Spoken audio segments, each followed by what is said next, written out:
అభిషేక్ శర్మ ఒక్కడు వేరే పిచ్ పైన ఆడుతున్నట్టు మిగతా ఇండియన్ బ్యాటర్స్ అందరూ, అంటే మన కొత్త నంబర్ 7 తప్ప మిగతా అందరూ వేరే పిచ్ పైన ఆడుతున్నట్టుగా అనిపించింది. ఎందుకు ఇలా? హేజల్ వుడ్ మళ్ళీ హేజల్ గాడ్ గా మారిపోయాడు. హమ్మయ్య అనుకోవాలి మ్యాచ్ తర్వాత. ఎందుకు? ఎన్ని ఎన్ని ఎన్ని ఎన్ని దారుణాలు సార్ అన్నట్టుగా ఇండియాకి సరికొత్త నంబర్ 7 బ్యాటర్ ఎవరో తెలుసా మీకు? మరి దాని గురించి మాట్లాడుకుందాం. ఎక్కువ ఆలస్యం చేయకుండా let's get started. Welcome to Stump Tales. నా పేరు కౌశిక్ అండ్ ఈ రెండో T20 international between Australia and India Melbourne Cricket Ground లో 17 సంవత్సరాల తర్వాత ఇండియా మెల్బర్న్ లో ఒక T20 ఇంటర్నేషనల్ ఓడిపోయారు. ఎక్కువ ఆడింది లేదు, నంబర్స్ అలా ఉంటాయి అనమాట. అంతే. ఈ నంబర్లు చెప్పి ఓ అన్నట్టుగా అనిపిస్తుంది కానీ యాక్చువల్లీ అంత మ్యాటర్ ఉండదు దాంట్లో. ఇంకో విషయం ఏంటంటే in terms of number of balls left to spare ఇది ఆస్ట్రేలియాకి second highest margin of victory. అంత కంఫర్టబుల్ గా గెలిచేశారు. ఇండియా మొదట బ్యాటింగ్ చేస్తూ 125కి ఆల్ అవుట్. వాళ్ళు 13.2 ఓవర్స్ లో 120 వరకు కొట్టేశారు. లాస్ట్ కొన్ని వికెట్లు పడ్డాయి కానీ పెద్ద ఫరక్ పడలేదు. మ్యాచ్ ఎప్పుడో అయిపోయింది, స్టార్టింగ్ లోనే అయిపోయింది. ఇది సమరీ. మాట్లాడుకుందాం అసలు విషయం. అభిషేక్ శర్మ 37 balls లో 68. తను ఒక్కడు వేరే పిచ్ పైన బ్యాటింగ్ చేస్తున్నట్టుగా, అంటే తనేమో ఎర్త్ మీద నడుస్తున్నట్టుగా, మిగతా వాళ్ళందరూ మార్స్ మీద కష్టపడుతున్నట్టుగా అనిపించింది. అంత ఇబ్బంది పడ్డారు మిగతా ప్రతి ఒక్క ఇండియన్ బ్యాటర్ కూడా. తను ఎంత ఫ్లూయెంట్ గా ఆడాడో ఆ 18 balls 20 balls కు హాఫ్ సెంచరీ కూడా అయిపోయింది. అలా ఆడుతున్న అభిషేక్ శర్మకి ఎక్కువ స్ట్రైక్ కూడా రాలేదు. గిల్లు ఫ్లాప్ అయ్యాడు, సూర్యకుమార్ యాదవ్ ఫ్లాప్ అయ్యాడు. ఛాన్స్లు వస్తాయి. కెప్టెన్ కాబట్టి సూర్యకుమార్ యాదవ్ ఇంకా ఆడతాడు. కెప్టెన్ గా లేకపోయి ఉంటే ఓడిఐలో డ్రాప్ చేసినట్టుగానే సూర్యన్ కూడా డ్రాప్ చేసేవాళ్ళేమో, ఆ పాసిబిలిటీ ఉండేది. వైస్ కెప్టెన్ కాబట్టి శుభ్మన్ గిల్ తనకి ఇంకా ఛాన్సులు ఇస్తారు. ఎలాగో తనే T20 ఫ్యూచర్ కెప్టెన్ అని BCCI ఫిక్స్ అయిపోయింది కాబట్టి తను ఎన్నిసార్లు ఫెయిల్ అయినా కూడా ఆడిస్తారు. అన్లెస్ వరుసగా 3-4 సిరీస్లు ఫెయిల్ అయిపోతే తప్ప. అప్పటివరకు జైస్వాల్ సారీ అమ్మా నీకు స్కోప్ లేదు. సంజు శాంసన్ నంబర్ 3 లో వచ్చి తను ఫెయిల్ అయిపోయాడు. యాక్చువల్లీ నేను నంబర్ 3 లో చూసి అమ్మయ్య పర్లేదులే కనీసం టాప్ 3 లో ఉన్నాడు అనుకున్నా. ఓ 4 కొట్టాడు, పుసుకుని అవుట్ అయిపోయాడు, తను వెళ్ళిపోయాడు. తర్వాత తిలక్ వర్మ వచ్చాడు, టుపుక్కని తను వెళ్ళిపోయాడు. అది తర్వాత వచ్చింది అసలు matter. Biggest twist in the tale ఇదే. శివం దుబే వస్తాడులే అనుకుంటే లేదు. అందుకే అన్న ఎన్ని ఎన్ని ఎన్ని దారుణాలు సార్ టైప్ లో హర్షిత్ రాణా నంబర్ 7 లో బ్యాటింగ్ వచ్చాడు. అంటే ఇక్కడ ఒక భీష్మ ప్రతిజ్ఞ చేసుకున్నట్టున్నారు గౌతమ్ గంభీర్. నేను బిలీవ్ చేసిన ఈ ప్లేయర్, తను రన్స్ కొడతాడు, బౌలింగ్ చేస్తాడు, వికెట్లు తీస్తాడు, నేను నిరూపిస్తా, మిగతా ఎవరేమైపోయినా నాకు అనవసరం లేదు, నేను నిరూపిస్తా అని ఫిక్స్ అయినట్టుగా ఉన్నారు. హర్షిత్ రాణా నంబర్ 7 లో పంపించడం, అయ్యా తను రన్స్ కొట్టాడు కానీ మహాప్రభో ఇది ఎంతవరకు కరెక్టో అంతే, అంతకుమించి నీకేం చెప్పలేను. 35 స్కోర్ చేశాడు. ఏ మాట కామాట. Harshit Rana to his credit వచ్చిన ఛాన్సెస్ ని సరిగ్గా యూజ్ చేసుకుంటున్నాడు. బ్యాటింగ్ పైన పంపించారు, ఏదో కింద మీద పడి 2 సిక్స్లు కొట్టాడు బానే. కొన్ని టాప్ ఎడ్జ్లు మిస్క్యూలు అన్ని ఉన్నాయి. రన్ బాల్ కంటే బెటర్. అంటే మిగతా ఎవరు కూడా బ్యాటింగ్ లైనప్ లో డబుల్ డిజిట్స్ కి వెళ్ళలేదు, తను అభిషేక్ శర్మ తప్ప. So in that context is actually done well. ఒక పార్ట్నర్షిప్ ఆఫ్ 50 అది కూడా లేకపోతే 100 కూడా వచ్చేది కాదు. అంతా బానే ఉంది, ఇదంతా బాగుంది.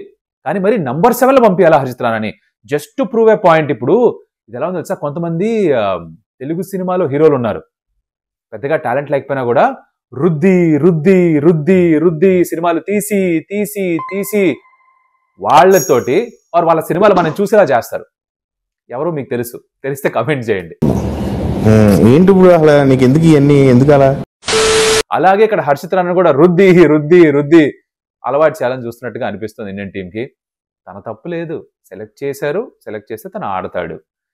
ఎంతకాలం నడుస్తుందో మనం ఈ డ్రామా ఎంతకాలం చూస్తామో మనకు తెలియదు. ఇవి ఇలా ఉండగా హేజల్ వుడ్ మళ్ళీ హేజల్ గాడ్ గా మారిపోయాడు. ఏం స్పెల్ వేసాడు బాబు, ఏం స్పెల్ వేసాడు ఈ మనిషి. 3 for 13 వేసిన 4 overs లో వరుసగా వేసి పారేశాడు. ఉక్కిరి బిక్కిరి చేశాడు. టెస్ట్ మ్యాచ్ బౌలింగ్ అంటే యాషెస్ కోసం రెడీ అయిపోతున్నాడు మనిషి. అందుకని అదే లైన్ లెంత్ వేసుకుంటూ పోయాడు. సూర్యకుమార్ యాదవ్ కాళ్ళు కదల్లా, అంటే మేకులు కొట్టేసినట్టుగా కాళ్ళు అక్కడే ఉండిపోయి చేతులు మాత్రం పుసుక్కుని అవుట్ అయిపోయాడు.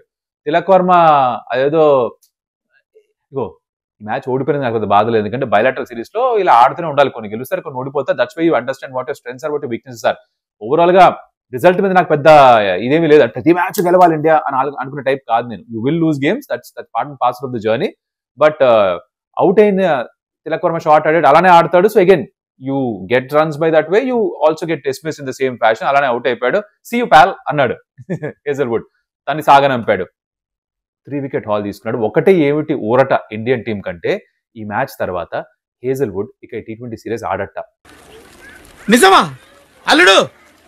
అంతకంటే ఇంకేం కావాలి సార్? ధన్యవాదాలు సార్ మీకు అని మనం చెప్పుకోవాలి ఫ్యాన్స్. బికాస్ తను ఉంటే చంపేస్తున్నాడయ్యా, చంపేస్తున్నాడు.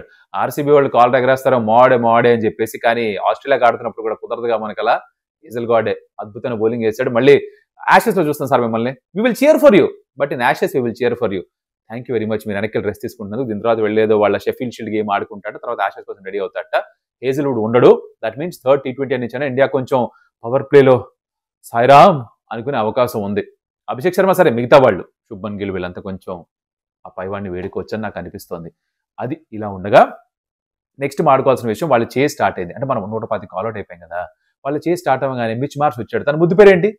బైసన్. బైసన్కి ఎంత బలం ఉంటుందో అంత బలంతో కొట్టాడా కొన్ని సిక్స్లు. అంటే he was very harsh on Kuldeep. Marsh was harsh on Kuldeep. ఇది ట్రెండ్ అవ్వాలి. Marsh was harsh. ఫస్ట్ ఓవర్లో 2 6లు 2 4లు కొట్టుబారు దొబ్బాడు, కుమ్మేశాడు కుల్దీప్ని. షార్ట్ వేస్తే పుల్ మిడ్ వికెట్ పై నుంచి, మళ్ళీ ముందుకేస్తే స్ట్రైట్ ఆన్ ద గ్రౌండ్ 6, మళ్ళీ స్ట్రైట్ ఆన్ ద గ్రౌండ్ 6. అంటే నువ్వు ఎక్కడేసినా నేను కొడతావు. 4 1 బౌన్స్ 4 చితక్ కొట్టాడు. చితక్ కొట్టి ఆరేశాడు కుల్దీప్ని. But to his credit, he came back really well ఆ ఓవర్ తర్వాత. But Marsh was definitely very harsh. ఒక పుల్ షాట్ కొట్టాడు హర్షిత్ రానా అని. సెకండ్ టైర్ లో వెళ్ళి పడింది ఆ బాల్. ఎంసీజీ స్క్వేర్ బౌండరీస్ పెద్దవి, సెకండ్ టైర్ లో పడింది. నమస్తేనా అన్నా, నమస్తేనే.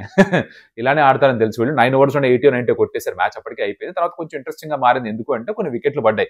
బుమ్రా ఒక 2 తీసుకున్నాడు, it was on hat trick at one point of time. Kuldeep 2 wickets తీసుకున్నాడు. Like I said, he came back after that first over. And Varun Chakravarthy కూడా 2 వికెట్స్ తీసుకున్నాడు. వరుణ్ చక్రవర్తి ఒక interesting incident, I don't know మీరు క్యాచ్ చేశారు లేదో. టిమ్ డేవిడ్ బ్యాటింగ్ వచ్చాడు. Psychological warfare నడిచింది. Tim David batting వచ్చాడు. తిలక్ వర్మనేమో మనం వెళ్ళి షార్ట్లుగా నుంచో అన్నాడు. వాళ్ళు గతంలో ఒక టీం ఆడేవాళ్ళు కదా, సో అబ్వియస్లీ అని ఉంటాడు అక్కడ. మన తిలక్ వర్మ కూడా వెళ్ళి ఉంచున్నాడు కాసేపు. దాని తర్వాత వరుణ్ చక్రవర్తి బాల్ వేస్తున్నా అంటే టిమ్ డేవిడ్ పక్క జరిగిపోయాడు. ఓహో ఇలా ఉందా వ్యవహారం అనుకుని నెక్స్ట్ బాల్ వరుణ్ చక్రవర్తి తను వచ్చి తను బాల్ వేయకుండా ఆగిపోయాడు.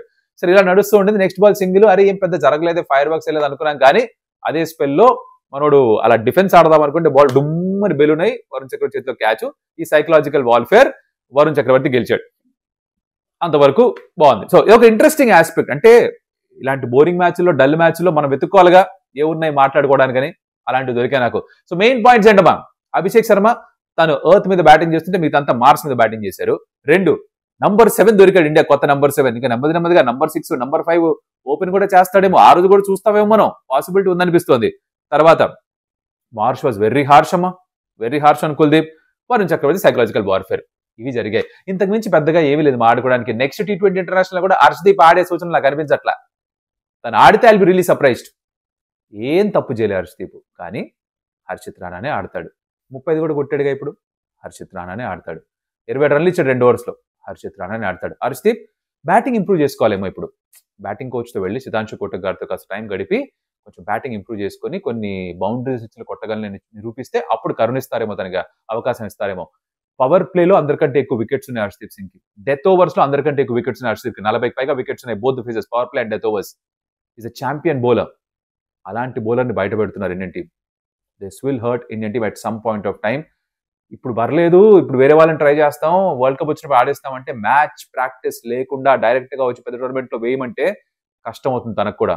అప్పుడు మళ్ళీ తననే బ్లేమ్ చేస్తారు. Where it goes. అండ్ ఇంకొక పాయింట్, అరే చెప్పడం మర్చిపోయాను, ఇందాకే స్టార్టింగ్ చెప్పి ఉండాల్సింది. సంజు శాంసన్ నంబర్ 3 వచ్చాడు. సరే ఆడతాడేమో అనుకుని ఆడలేదు. కానీ సంజు శాంసన్ కి కొంచెం అన్యాయం అనిపిస్తుంది నాకు. Only this format. ఎందుకు అంటే కన్సిస్టెంట్ గా తనకు ఓపెనర్ గా అవకాశం ఇచ్చినప్పుడు 3 సెంచరీలు కొట్టాడు.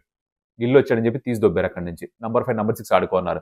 ఓసారి నంబర్ 5 ఆడతాడు, ఓసారి నంబర్ 6 ఆడతాడు, ఓసారి నంబర్ 7 ఆడతాడు, ఓసారి నంబర్ 4 ఆడతాడు. ఇవాళ నంబర్ 3 పంపించారు. మ్యూజికల్ చైర్స్ ఆడుకుంటున్నాడు ఆ మనిషి కెరియర్ తోటి. ఇలానే రన్ లైన్ కొట్టేది బయటకు వెళ్ళిపోతాడు. ఒక బ్యాటర్ కి మీరు ఇప్పుడు శుభ్మన్ గిల్ ఆడమనండి నంబర్ 6 లో, నంబర్ 7 లో. ఎందుకంటే కేకేఆర్ ఆడినప్పుడు తనకు నంబర్ 7 ఆడాడు కదా. ఇక్కడ ఆడించమని చెప్పండి, ఆడించరు. బికాస్ గిల్ ఓపెనే చేస్తాడు. సంజు శాంసన్ తో 50 చేయొచ్చు అంతే. కొంతమందికి అలా రాసి ఉంటుంది, ముఖారవిందం అలా ఉంటుందేమో పాపం. వాళ్ళు అలా ఆ డెస్టినీలో రాసుకొస్తారు. అలా ఆడుకోవాలి వాళ్ళతోటి, మీకు అందరనే ఉంటుంది, ఏం చేయలేరు. They have to fight for their right. అది సంజు శాంసన్ చేయాలి, అది హర్షదీప్ చేయాలి, నేను చేయాలి, మీరు చేయాలి. మరి కూడా మళ్ళీ కలుస్తా. అప్పటిదాకా సెలవు. లైక్ ద వీడియో, ఎక్కువ మంది చూస్తారు. Subscribe to the channel if you haven't done so. And thank you so much. I'll see you in the next video. Adios, amigos.